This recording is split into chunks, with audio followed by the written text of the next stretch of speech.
तो बच्चों mental math कक्षा 10, मैं हूं हरी सर और आप सभी बच्चे देख रहे हैं आपका अपना YouTube channel math with Hari sir special Hindi medium के बच्चों के लिए। तो बच्चों इस भाग में हम करने जा रहे हैं, ठीक है, वैसे तो इस सीरीज में हम कर रहे हैं अध्याय 1 वास्तविक संख्याएं, और प्रश्न नंबर 39 से लेके आगे तक मैं करूंगा प्रश्न नंबर 44-45 तक। शायद वीडियो ज़्यादा लंबी नहीं होनी चाहिए भाई, बहुत बच्चों के कमेंट्स आते हैं, कुछ कम ही बच्चे हैं जो बोलते हैं सर पूरी वीडियो पूरा चैप्टर एक ही वीडियो में बना दो, लेकिन ज़्यादातर कमेंट्स आते हैं सर छोटी छोटी वीडियो बनाए, ठीक है ना। अगर वीडियो नहीं मिलते तो आप जो वीडियो मेरी देखते हैं ना, मेरी वीडियो जब देखते हैं उसके नीचे मेरे चैनल का नाम होता है, आप उस पर क्लिक करेंगे तो आप मेरे चैनल पर चले जाएंगे। जब आप मेरे चैनल पर जाएंगे तो वहां पर वीडियोज और प्लेलिस्ट के बटन को क्लिक करके आप अन्य वीडियो देख सकते हैं, ठीक है। आइए करना शुरू करते हैं। प्रश्न नंबर 39 क्या कहता है? प्रश्न नंबर 39 कहता है, देखो आपके सामने है, यदि महत्तम समावर्तक 20 और p, यानी ये दो संख्याएं हैं बच्चों का, दो और लघुत्तम समावर्तक, इन्हीं संख्याओं का लघुत्तम समावर्तक कितना 60, तो p का मान बताना है। अब मान लो ये पहली संख्या है और ये दूसरी संख्या है, ठीक है ना। पहली संख्या क्या है? पहली संख्या है 20 और दूसरी संख्या क्या है, ये भी लिख लेते हैं, दूसरी संख्या है p, ठीक है। हमें p का मान बताना है, तो p का मान बताना है तो p बराबर लघुत्तम समावर्तक यानी 60 गुणा महत्तम समावर्तक यानी 2 बटे पहली संख्या मतलब 20। 20 से काटे 20 एकम 20, 20 तिया 60, 3 दूनी 6, तो p का मान कितना आ गया? 6 आ गया। हो गया आपका प्रश्न। आइए करते हैं प्रश्न नंबर 40।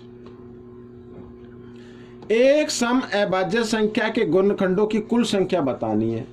एक सम अभाज्य संख्या वो केवल एक ही होती है बच्चों, 2। ये सम भी है और अभाज्य भी है। अगर इसके गुणनखंड हम निकालें तो 2 से ही तो होगा, ठीक है ना। तो इसके गुणनखंड कितने होंगे? तो 2 ही होंगे। तो ये आपका उत्तर हो गया। इसको कोई ज़्यादा सीरियस लेने की जरूरत नहीं है, ये तो है, लेकिन हाँ कोई बड़े नंबर का अगर आ जाए तो उसको मैं जरूर एक्सप्लेन करूंगा अच्छे से, ठीक है ना। आइए प्रश्न नंबर 41। यदि घटा 1 की घात n जमा घटा 1 की घात 8n बराबर 0 हो तो n का न्यूनतम मान बताना है, छोटे से छोटा मान बताना है।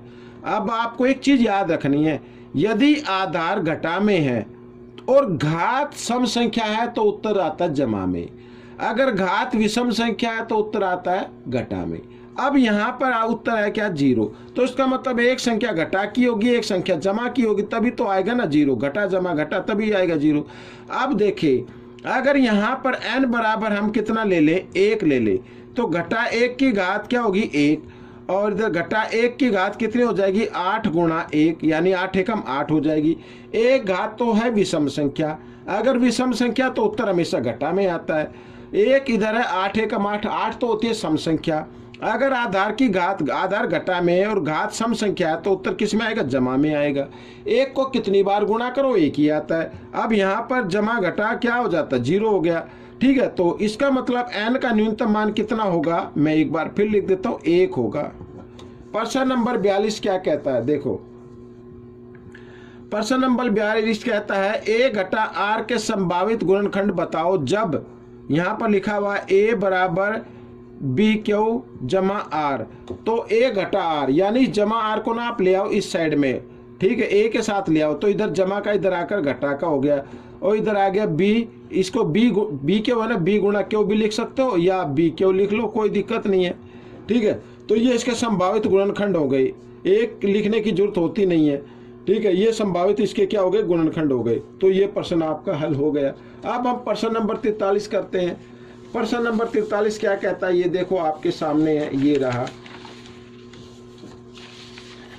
प्रश्न नंबर 43 कहता है वह छोटी से छोटी संख्या वह छोटी से छोटी धनात्मक पूर्णांक बताओ जो प्रथम 5 प्राकृत संख्याओं से विभाज्य हो, यानी वो प्रथम 5 प्राकृत संख्याएं। यहां पर मैं लिख लेता हूं पहले प्राकृत संख्याएं।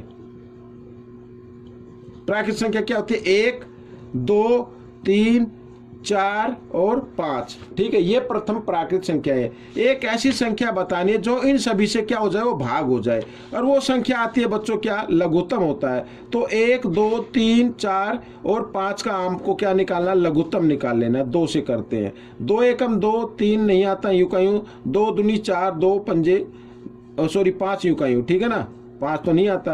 अब हम देख रहे हैं कि नीचे जो एक एक नंबर आया है, ये भी क्या है, विषम संख्या है, अभाज्य संख्याएं हैं। क्या है ये, अभाज्य संख्याएं हैं। तो इस कंडीशन में इन्हीं को गुणा कर लो, 5 दूनी 10, 10 तिया 30, 30 दूनी 60, तो वो संख्या 60 हो जाएगी बच्चों। वो संख्या क्या होगी, 60 होगी। 60 को अगर 1 से 2 से 3 से 4 से 5 से भाग करोगे तो पूरी तरह भाग हो जाएगी। प्रश्न नंबर 44 क्या कहता है, ये देखो।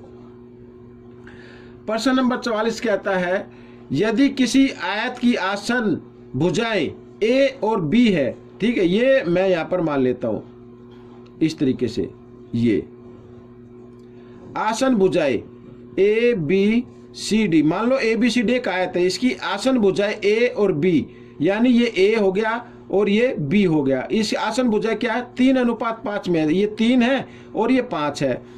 में महत्तम समावर्तक ए बी का, और इन्हीं ए बी का महत्तम समावर्तक क्या था, 11 था। तो आयत का परिमाप बताना है, आयत का क्या बताना है, परिमाप बताना है। अब बच्चों सबसे पहले आयत की चौड़ाई, आयत की चौड़ाई ए में दी हुई है, जो ए, ठीक है, ए दिया हुआ, यानी ए का अनुपात कितना, 3, और बी का अनुपात कितना, 5। तो पहले तो हमें भुजा ज्ञात करनी होगी, तभी तो परिमाप निकालेंगे ना। और परिमाप निकालने के लिए आपको क्या करना है, पहले भुजाओं की लंबाई निकालनी है, यानी आयत की चौड़ाई। आयत की चौड़ाई आपको निकालनी है। आयत की चौड़ाई निकालने के लिए आपको क्या करना पड़ेगा, आयत के अनुपात को लेना है, चौड़ाई के अनुपात को 3, और इसको गुणा कर देना है महत्तम समावर्तक से, तो ये आ जाएगी 11 3 33। ठीक है, ये आ गई बच्चे। इसी प्रकार आयत की लंबाई अगर आपको निकालनी है तो फिर आयत की लंबाई वाला अनुपात लो और इसको फिर क्या कर दो, 11 से क्या कर दो, गुणा कर दो। ठीक है, तो 11 पंजे 55, ये आ गया 55। अब ये लंबाई चौड़ाई हमारे सामने है, परिमाप निकाल लो। तो आयत का परिमाप, आयत का परिमाप याद रखना इसी तरीके से करते हैं।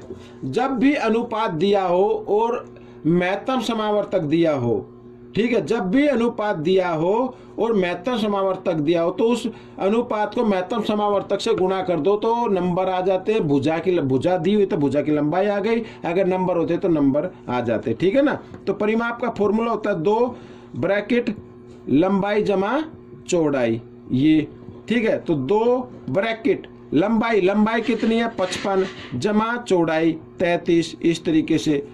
ठीक है, 55 और 33 होता है 88, 88 से इसकी गुणा कर देते हैं। 2 8 16, ठीक है, 2 8 16, 2 8 16 1 17, ये आ गया बच्चों। इसमें कोई सेंटीमीटर नहीं लिखा तो इकाई लिख दीजिए खाली आप। ठीक है, ये आपका उत्तर बन गया।